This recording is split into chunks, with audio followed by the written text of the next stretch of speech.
खरं तर 2-3 दिवस लातूरच्या काही भागामध्ये तसंच बीड आणि परभणीमध्ये जालन्यामध्ये काही भागामध्ये 3 दिवस मुसळधार पाऊस आणि अतिवृष्टी त्या ठिकाणी झाली।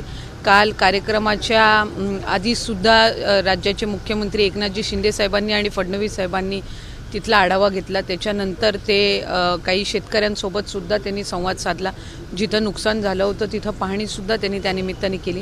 पंचनामेचे आदेशसुद्धा दिलेले आहेत। काल कृषी मंत्री धनंजय मुंडे साहेबांनी सुद्धा परभणीचा दौरा करून तिथं सुद्धा नुकसानीची पाहणी केली।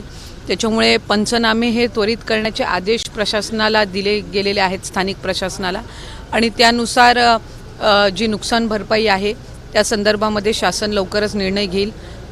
जे निकष आहेत HDRFचे असतील, NDRFचे असतील, त्यानुसार केंद्र शासनाकडून सुद्धा काही नुकसान भरपाईच्या दृष्टिकोनातून निश्चितपणाने राज्याचे मुख्यमंत्री आणि दोन्ही उपमुख्यमंत्री त्या ठिकाणी संपर्क करतील। ते खरं तर लाडकी बहीण योजनेवरून सध्या महायुतीमध्ये कुठेतरी धुसफूस पाहायला मिळते। अजितदादांची म्हणजे आपल्या पक्षाच्या जाहिराती आहेत त्यामध्ये ही योजना किंवा हे जे निधी आहे तो आम्हाला अजितदादांनी दिला अशा पद्धतीच्या जाहिराती समोर येत आहेत। तर त्यावरून कुठे आपण एक गोष्ट समजली पाहिजे की ज्या जाहिरातीबद्दल तुम्ही म्हणताय तो एक व्हिडिओ आहे जो पार्टीच्या सोशल मीडियाच्या पेजवर शेअर करण्यात आलेला होता। ते कुठल्याही न्यूज चॅनलवरती ॲड आलेली नाहीये। न्यूज चॅनल्सनी ती पार्टीच्या पेजवरून ती ॲड त्या ठिकाणी प्रसिद्ध केलेली आहे। शेवटी प्रत्येक जण ज्या वेळेला आपापल्या पद्धतीनं योजनेचा प्रसार करत असतात, प्रसिद्धी करत असतात, त्या वेळेला आज अजितदादांनी तो अर्थसंकल्प मांडला। अर्थसंकल्पामध्ये त्यांनी ती योजना घोषित केली। त्या योजनेचं जी संकल्पना आहे ही राज्याचे मुख्यमंत्री एकनाथजी शिंदे साहेब, फडणवीस साहेब आणि अजितदादा या तिघांचीही मिळून त्या ठिकाणी आहे। विभाग म्हणून आम्ही ती जी योजना आहे ती अतिशय यशस्वीपणे राबवण्याचा प्रयत्न करत आहोत। मधल्या कालावधीमध्ये फडणवीस साहेबांच्या प्रमुख मार्गदर्शनाखाली त्यांच्या संघटनेच्या पदाधिकाऱ्यांनी सुद्धा त्या ठिकाणी संवाद सत्र घेतलेलं होतं। त्याच्यामध्ये देवाभाऊ असा त्यांचा उल्लेख करून त्या ठिकाणी सगळ्या त्यांच्या पक्षाच्या कार्यकर्त्या असतील, माता भगिनींनी त्यांना संबोधित केलं। एकनाथजी शिंदे साहेब बऱ्याचशा ठिकाणी रक्षाबंधनपासूनच महिलांसोबत संवाद साधत आहेत। दादांची सुद्धा जनसन्मान यात्रा सुरू आहे, तिथं सुद्धा त्यांना माता भगिनी मोठ्या संख्येने भेटतायत आणि त्यांचे आभार मानतायत। त्याच्यामुळे महायुतीच्या सरकारने जी ही योजना सुरू केलेली आहे या योजनेला महिलांचा अधिकरित्या प्रतिसाद मिळत आहे आणि राज्याचे मुख्यमंत्री, दोन्ही उपमुख्यमंत्री आपापल्या पद्धतीनं अधिकाधिक प्रभावीपणे ही योजना कशी लोकांपर्यंत पोहोचेल, माता भगिनींपर्यंत पोहोचेल याचा प्रयत्न करत आहेत। महत्वाकांक्षी योजना आहे आणि तिन्ही पक्ष वेगवेगळे श्रेय घेण्याचे प्रयत्न करत आहेत। यावरून विधानसभा जी पुढची येणार आहे ती एकत्रित लढतील असं वाटतंय का? कारण वेगवेगळं श्रेय घेण्याचे प्रयत्न असतील तर वेगवेगळं पुन्हा लढणार। तुम्ही जर बघितलं तर ज्या वेळेला ही योजना जाहीर झाली त्यावेळेला महायुतीच्या सरकारने आणलेली ही मुख्यमंत्री माझी लाडकी बहीण योजना आहे अशाच पद्धतीनं तिघांकडूनही नेहमीच उल्लेख झालेला आहे। जरी दादा जनसन्मान यात्रेला जात असतील तरी त्यांच्या भाषणामध्ये, मनोगतामध्ये नेहमीच मुख्यमंत्र्यांचा म्हणजे एकनाथजी शिंदे साहेबांचा आणि फडणवीस साहेबांचाही उल्लेख त्यानिमित्ताने आवर्जून केला जात असतो।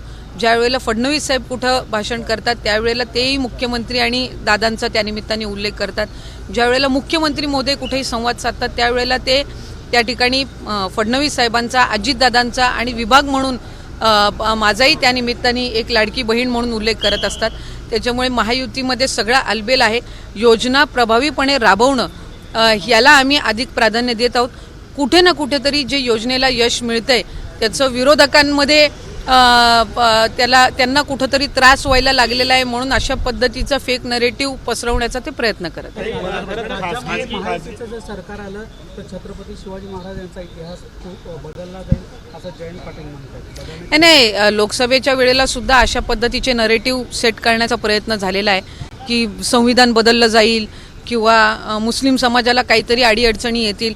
14 वर्षापासून देशामध्ये पंतप्रधान नरेंद्र मोदी साहेबांचं सरकार आहे, कुठेही कोणाला अडचण आली नाही। आपलं संविधान डॉक्टर बाबासाहेब आंबेडकरांनी जे आपल्याला दिलेलं आहे ते इतकं भक्कम आहे की ते कोण बदलू शकत नाही, कोणाची मानसिकताही नाही ते बदलण्याचं। त्यामुळे त्यांना असं वाटतंय की लोकसभेला आपण तो मुद्दा चालवला, आता विधानसभेला छत्रपती शिवाजी महाराजांचं नाव घेऊन काहीतरी नरेटिव्ह सेट करायचा, असा हा केविळवाणा प्रयत्न चालू आहे। छत्रपती शिवाजी महाराज हे आपलं आराध्य दैवत आहेत, फक्त राज्याचं नाही तर संबंध हिंदुस्थानाचं आराध्य दैवत आहेत आणि त्यांच्या बाबतीमध्ये कुठलंही राजकारण होऊ नये अशी भूमिका ही निश्चितपणाने आम्हा सगळ्यांची आहे. खाजगी महाविद्यालय जे आहेत विशेषतः मेडिकल कॉलेज आहेत त्याच्यामध्ये डिसेंबर 2024 पर्यंत जी काही सवलत मिळायला पाहिजे SC ST विद्यार्थी असतील OBC असतील किंवा इतर घटकात दुर्बल घटकातले तर तो GR किंवा तो निर्णय तो शासन निर्णय न झाल्यामुळे त्यांना लाखो रुपये फी जी आहे ती आता भरावी लागते आणि कुठेतरी विद्यार्थ्यांची त्रेधातिरपट होते पालकांची त्रेधातिरपट होते. खरं तर माझी खात्री आहे की वैद्यकीय शिक्षण विभाग जो आहे मेडिकल कॉलेज ज्या विभागाशी निगडीत आहेत ते मंत्री महोदय हसन मुश्रीफ साहेब या संदर्भातला लवकरच निर्णय घेतील. कुठल्याही विद्यार्थ्यांचं नुकसान होणार नाही, शैक्षणिक असो आर्थिक असो याची खबरदारी निश्चितपणाने त्यांच्याकडून घेतली जाईल. कुठलाही मुद्दा आला की लाडकी बहीणमध्ये जे पैसे गेलेत त्याच्यामुळं कुठल्याही शासनाची योजना मिळत नाही असं म्हणणं आहे. या बाबतीत काही तथ्य नाही. ज्या प्रचलित असणाऱ्या योजना आहेत त्या यशस्वीरित्या सुरू आहेत.